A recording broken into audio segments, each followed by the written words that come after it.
নমস্কার বন্ধুরা, শুভ সকাল। আমার সকল বন্ধুদের জানাই স্বাগত। আশা করি আপনারা সকলেই ভালো আছেন, সুস্থ আছেন। আমিও ভালো আছি, আমার পরিবারের সকলেই ভালো আছে, সুস্থ আছে। সকাল সকাল ব্লগটা শুরু করলাম এই যে টিফিন দিয়ে। রুটি বানিয়েছি, গরম গরম রুটি, আর সাথে একটু সন্দেশ নিয়ে নিয়েছি। এখন ঘড়িতে 12:30 মতো আরে বাজে। এই যে দুপুরে রান্না করতে এসেছি। এতক্ষণ পর্যন্ত দোকানেই ছিলাম, দোকান থেকে এসেই রান্নাটা শুরু করে দিচ্ছি। আর সর্ষের তেল দিলাম, পটলের ভর্তা বানাবো। পটলের মানে যে ভর্তা জাতীয় জিনিস বলো, একটু সর্ষের তেল দিয়ে করলে বেশ ভালো লাগে খেতে। তাই জন্যে সর্ষের তেল দিয়ে রসুন ফোড়ন দিয়েছি, আর দিলাম কালো জিরে ফোড়ন। ভালো করে একটু নেড়ে চেড়ে ভেজে নেওয়ার পর এদিকে পেঁয়াজ, কেটে রাখা পেঁয়াজটা তুলে দিলাম। পেঁয়াজটাকে দিয়ে ভালো করে নেড়ে চেড়ে ভেজে নিলাম। আর এদিকে এই যে পটলটাকে ভালো করে পেস্ট করে নিয়েছিলাম, সাথে একটু কাঁচা লঙ্কাও দিয়েছিলাম। পটল বাটাটা দেওয়ার আগে হলুদ আর লবণ দেবো, ভুলে গিয়েছিলাম। তাই জন্য লবণ আর হলুদটা এক সাইডে দিয়ে ভালো করে একটু নেড়ে চেড়ে ভেজে নেব।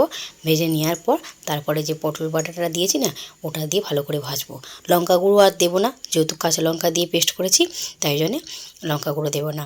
কাঁচা লঙ্কাগুলো ঝাল আছে, একটু বেশি করেই দিয়েছিলাম, তো এতে আমার হয়ে যাবে।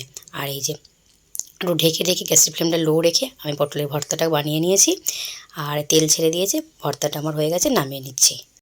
পটলের ভর্তা মাম্মামের ড্যাডি আর আমি খেতে ভীষণ ভালোবাসি, কিন্তু বাবু আর মাম তো খাবে না। তাই অনেক ভেবেচিন্তে 5টা ডিম নিয়ে নিয়েছি। এই যে ডিমের ভুজিয়া করে নেব। ডিমগুলোকে ভুজিয়া করে নিয়ে হালকা করে ভেজেছি। বেশি ভাজলে না শক্ত মতো হয়ে যায়, ভালো লাগে না। তাই জন্যে হালকা করে ভেজে নিয়ে এই যে তুলে নিচ্ছি। এই কড়াতে তেল দিয়ে দিয়েছি, তেলটা গরম করে নিয়ে শুকনো লঙ্কা আর জিরে ফোড়ন দিলাম, দিয়ে একটু নেড়ে চেড়ে ভেজে নিলাম। ভেজে নেওয়ার পর কুচিয়ে রাখা পেঁয়াজটা তুলে দিচ্ছি। পেঁয়াজটা দিয়ে ভালো করে একটু নেড়ে চেড়ে ভেজে নেব। বেশি লাল করে ভাজবো না, হালকা করেই ভাজবো। এর হালকা করে পেঁয়াজটা ভেজে নিয়েছি। ভেজে নেওয়ার পর কুচিয়ে রাখা আলুগুলো তুলে দিচ্ছি। চৌকো করে কেটেছি। আলুগুলোকে দিয়ে একটু নেড়েচেড়ে ভেজে নেব। আলুটা দেওয়ার কারণ হচ্ছে ওদের ভাতটা মেখে দিতে হয়।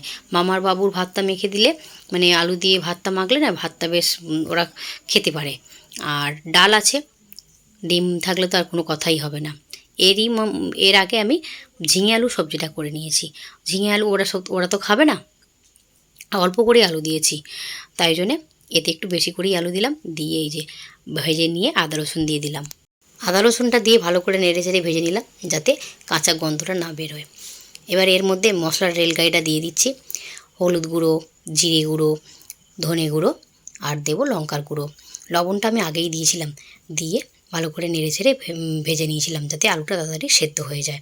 টাইমও নেই, লেট হয়ে গেছে তো, তাই জন্যে। আর এই যে আদা রসুন পেস্ট করা জারটা ধুয়ে একটু জল দিয়ে দিলাম, যাতে মশলাটা পুড়ে না যায়। ভালো করে দিয়ে কষিয়ে নিয়েছি। কষিয়ে নেওয়ার পর এই যে ভেজে রাখা ডিমটা দিয়ে দিচ্ছি। ডিমটা দিয়ে ভালো করে আবার একটু নেড়ে চেড়ে কষিয়ে নেব। নেড়ে চেড়ে অল্প করে জল দিয়ে দিলাম, বেশি জল দিলাম না, যেহেতু সবজিটা শুকনো শুকনো করবো। আর আলুটা না আমার সেদ্ধ হয়ে গেছে এমনিতেই, তাই জন্যে একদম অল্প করে দিলাম। মিনিট 2-3 মতো ঢেকে এটাকে রান্না করে নিয়েছি। এই যে সবজিটা আমার রেডি হয়ে গেছে। এবার এটাকে নামিয়ে নেব। এতে একটু গরম মশলাও দিয়েছিলাম। চলুন দুপুরে কী রান্না করলাম দেখে নিই। এই যে এদিকে ভাত বানিয়েছি, আর তার সাথে না ভীষণ পছন্দের একটা খাবার বানিয়েছি। আমি তো মানে পটল সেরকম অতটা ভালোবাসি না, কিন্তু পটলের ভর্তা হলে আমার তো আর কিছুই লাগে না। এই যে পটলের ভর্তা বানিয়েছি, মাম্মামের ড্যাডিও ভীষণ ভালোবাসে। আর তার সাথে বানিয়েছি এই যে মুসুর ডাল, পাতলা করে। ডাল থাকলে মামার বাবুর তো কিছুই লাগে না। আর তার সাথে সাথে মামা বাবুর জন্যও বানিয়েছি, ওদেরও ভীষণ পছন্দের একটা খাবার।